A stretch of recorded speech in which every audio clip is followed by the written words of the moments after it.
Hello, good morning students. Today we discuss about production function, laws of productions. इससे पहले हम पढ़ चुके हैं theory of demand, elasticity of demand, utility की थ्योरी. यूटिलिटी में सबसे पहले हमने पढ़ा cardinal utility and after that हमने पढ़ा ऑर्डिनल यूटिलिटी. ऑर्डिनल यूटिलिटी में हमने पढ़ा इंडिफरेंस कर्व और आज हम पढ़ रहे हैं प्रोडक्शन फंक्शंस एंड लाज ऑफ प्रोडक्शंस. प्रोडक्शन क्या होता है? उत्पादन. फंक्शंस यानी कि कुछ इनपुट्स होते हैं हमारे पास, उत्पादन करने के साधन होते हैं, उनको हम आउटपुट में चेंज करते हैं. इनपुट्स को आउटपुट में चेंज करने की जो प्रोसेस होती है वो हमारा प्रोडक्शन फंक्शन कहलाता है. Classical economics Adam Smith, Ricardo, J.S. Mill etcetera has called production function is law of variable proportions. इन्होंने कहा है कि जो प्रोडक्शन फंक्शंस है वो law of variable proportion function है, यानी कि कभी हमें ज़्यादा उत्पादन मिलेगा, कभी मैक्सिमम मिलेगा और कभी हमें कम मिलेगा. इससे रिलेटेड कुछ डेफिनेशंस है. फर्स्ट डेफिनेशंस देखो. According to Watson, production function shows the relationship between output and inputs. जो प्रोडक्शन फंक्शन है वो रिलेशनशिप बताता है इनपुट और आउटपुट के बीच में, कि कुछ इनपुट्स होती हैं उनको आउटपुट में किस तरीके से चेंज किया जा सकता है. According to Kotsiani, the production is purely a technique relation which connect factor inputs and outputs.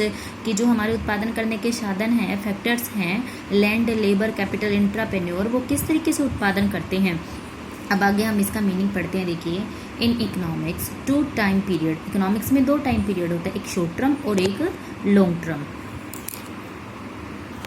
In short period of only one factor variable and other factor are constant. देखो, short time period होता है 1 day का, 2 days, 3 days, 1 week, 2 week, 1 month. ठीक है. इस time period में हम हर एक प्रोडक्शन के फंक्शंस को या उत्पादन करने के साधन को, फैक्टर्स को वेरिएबल यानी कि चेंज नहीं कर सकते, वो फिक्स है. अब देखो, आपको ये लगे कि नई मशीन लेके आनी है, ठीक है, तो आप नहीं ला के लेके आ सकते. अगर एक ही दिन का टाइम है आपके पास, अगर आपको नई लैंड परचेज करनी है, एक ही दिन का टाइम है, तो आप नहीं कर सकते. अगर आपको लेबर कम ज़्यादा करना है तो आप कर सकते हो. Only one variable. इनमें से कोई भी, हमारे पास 4 फैक्टर ऑफ प्रोडक्शन हैं, लैंड, लेबर, कैपिटल और इंट्राप्रेन्योर. इसमें से कोई भी एक साधन को आप चेंज कर सकते हो एक दिन या 2 दिन में. बाकी किसी भी प्रोडक्शन फंक्शंस को आप चेंज नहीं कर सकते. लेकिन लॉन्ग पीरियड ऑफ टाइम, लंबे पीरियड में क्या होता है, हमारे पास 1 साल, 6 महीने, 8 महीने, 10 महीने, 2 साल का टाइम होता है. उसमें हम मशीन भी नहीं लेके आ सकते हैं, नई लेबर भी लेके आ सकते हैं, पैसा भी ले सकते हैं, उधार भी ले सकते हैं. तो इसीलिए शॉर्ट टर्म पीरियड टाइम और पीरियड वो है जिसमें हम सभी फैक्टर्स को चेंज नहीं कर सकते. लॉन्ग टर्म में हम चेंज कर सकते हैं. When we increase variable factor change the production function terms increasing decreasing called it law of variable proportion. कहता है कि जब हम उत्पादन करने के साधन को चेंज करते हैं तो एक बार उत्पादन बढ़ता है, उसको इंक्रीजिंग प्रोडक्शन फंक्शन बोलते हैं. फिर उत्पादन मैक्सिमम होता है, उसके बाद उत्पादन जो है, अगर हम साधन बढ़ाएंगे तो जो हमारा फैक्टर ऑफ प्रोडक्शन है वो बढ़कर कम हो जाएगा. लॉन्ग टर्म में क्या होता है, all factors are variable in long term change the scale of production. Long term तो बहुत लंबा टाइम होता है, उसके हम सभी साधनों को चेंज कर सकते हैं. ठीक है. तो अब इसके अजम्पशन देखो. अजम्पशन का मतलब होता है अज्यूम करना. जो भी इकोनॉमिक्स इस थ्योरी को देता है वो कुछ चीज़ों को अज्यूम करता है. देखो, फर्स्ट ये कह रहा only one factor variable. Short term की बात कर रहे हैं कि बाकी सारे फैक्टर कांस्टेंट हैं, सेम हैं, सिर्फ एक ही फंक्शन में चेंज हो रहा है. फिर उसके बाद homogeneous units of all factor. Homogeneous का मतलब समरूप है. आप कहीं से भी उत्पादन करने का कोई भी साधन यूज़ कीजिए, वो सारे के सारे होमोजीनियस है. कांस्टेंट टेक्निक ऑफ प्रोडक्शन की, प्रोडक्शन की जो टेक्निक आप यूज़ कर रहे हो वो कांस्टेंट है, उसमें किसी तरीके का कोई चेंज नहीं करोगे. Factor of production can be used in different proportions. की फैक्टर ऑफ प्रोडक्शन के जो फैक्टर हैं हम कहीं से भी डिफरेंट प्रपोर्शन में थोड़ा थोड़ा करके यूज कर सकते हैं. तब आएगा ये, देखिए, जो हमारा, देखो, अब जो हमारा MP था तो हमें क्या करना है, 2 से हम 5 पे आए, 5 में से 2 गए 3, 9, 5 से 9 पे आई, 9 से 5 गए 4, 12, 12 में से 9 गया 3. तो मार्जिनल प्रोडक्शन कैसे निकलता है, टोटल प्रोडक्शन की जो नई यूनिट है उसमें से पुरानी यूनिट को हमें माइनस करना है, फिर नई यूनिट, उस यूनिट में से फिर पुरानी यूनिट हमें माइनस करना है, फिर नई यूनिट में से फिर हमें पुरानी यूनिट माइनस करना है.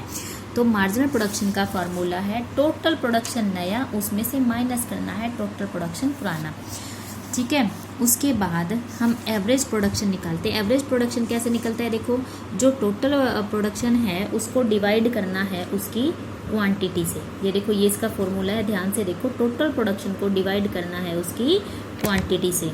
अब देखिए फर्स्ट टोटल प्रोडक्शन कितना है 2, क्वांटिटी कितनी है 1, तो 2 को जो 2 है उसको 1 से डिवाइड करेंगे तो 2 ही आएगा। टोटल प्रोडक्शन 5 है, क्वांटिटी 2 है, 5 को 2 से डिवाइड करेंगे 2.5 आ जाएगा। टोटल प्रोडक्शन 9 है, 9 को 3 से डिवाइड करेंगे तो टोटल प्रोडक्शन 3 आ जाएगा। टोटल प्रोडक्शन 12 है, क्वांटिटी 4 है, 12 को 4 से डिवाइड करेंगे तो 3 आ जाएगा। यानी कि एवरेज प्रोडक्शन कैसे निकलता है, टोटल प्रोडक्शन को क्वांटिटी से डिवाइड करना है। और मार्जिनल प्रोडक्शन कैसे निकलता है, टोटल प्रोडक्शन में चेंज बताना है कि 2 से 5 पे गया तो कितना चेंज आया, 5 से 9 पे गया तो कितना चेंज आया, 9 से 12 पे गया तो कितना चेंज आया।